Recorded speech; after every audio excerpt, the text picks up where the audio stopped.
many people today, when they find themselves frustrated by the inability of science to answer some of the deepest questions of our time, are looking to the past. We are reaching a confluence of tipping points in fundamental systems. There's tipping points in the energy system, there's tipping points in the climate systems of the planet, there's tipping points in terms of the financial system, food production, water issues. We're at the moment when all of these things converge, that time when the world is either destroyed or made new or both. Every world culture has always had its own prophecies of an end times. I think it's only natural that people are feeling a connection between our cultural traditions with what is happening in the world today.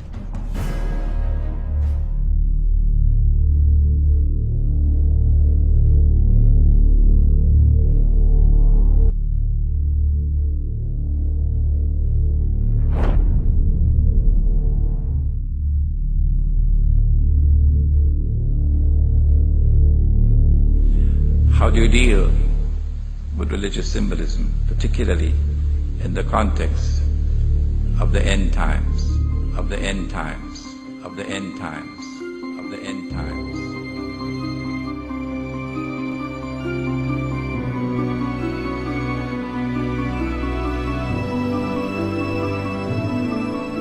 The Blessed Prophet sallallahu ta'ala alayhi wa sallam declared, every prophet warned his people about the Antichrist, about Dajjal, the false Messiah. And the prophet Noah warned his people. But I say to you something that none have said before me. The Antichrist sees with one eye, his left eye. He's blind in the right eye. It looks like a bulging grape. But your Lord is not one-eyed.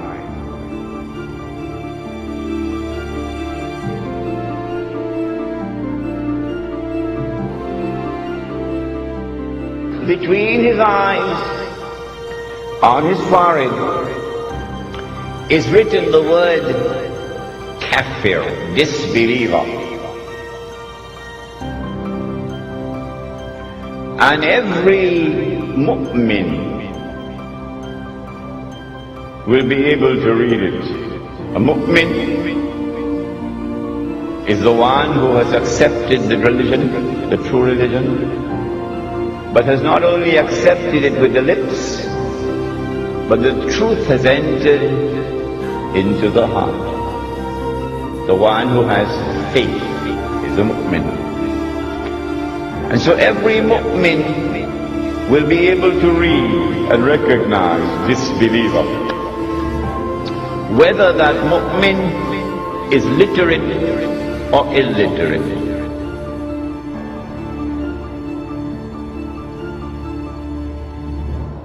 Well, then why is it that the one who is a disbeliever cannot read?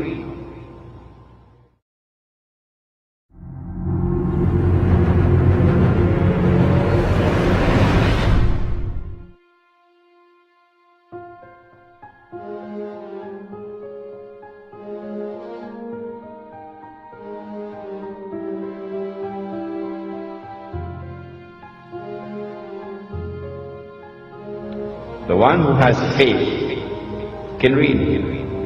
The one who has no faith cannot read. So maybe we should send him to the eye specialist to have his eyes examined. Why can't you read?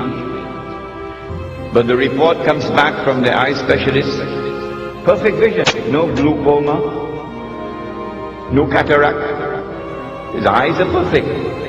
Well, then why can't he read? Even though his eyes are perfect. And why is it that the one who has faith can read and recognize kafir, disbeliever? Maybe that the one who has faith is not reading with these eyes. Do we have any other eyes beside these eyes? Do we have any other ears beside these ears? Do we have any other means of acquiring knowledge other than through sense perception and rationality?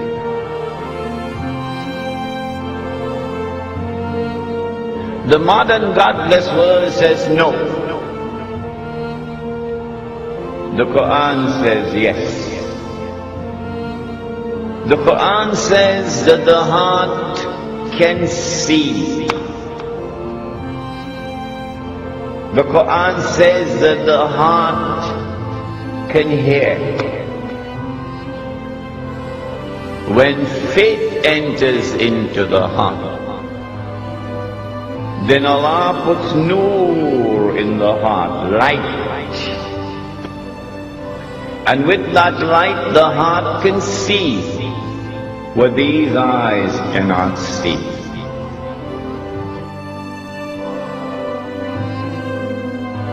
And so now it is plain and clear that when the one who has faith is seeing, he's seeing with more than these eyes.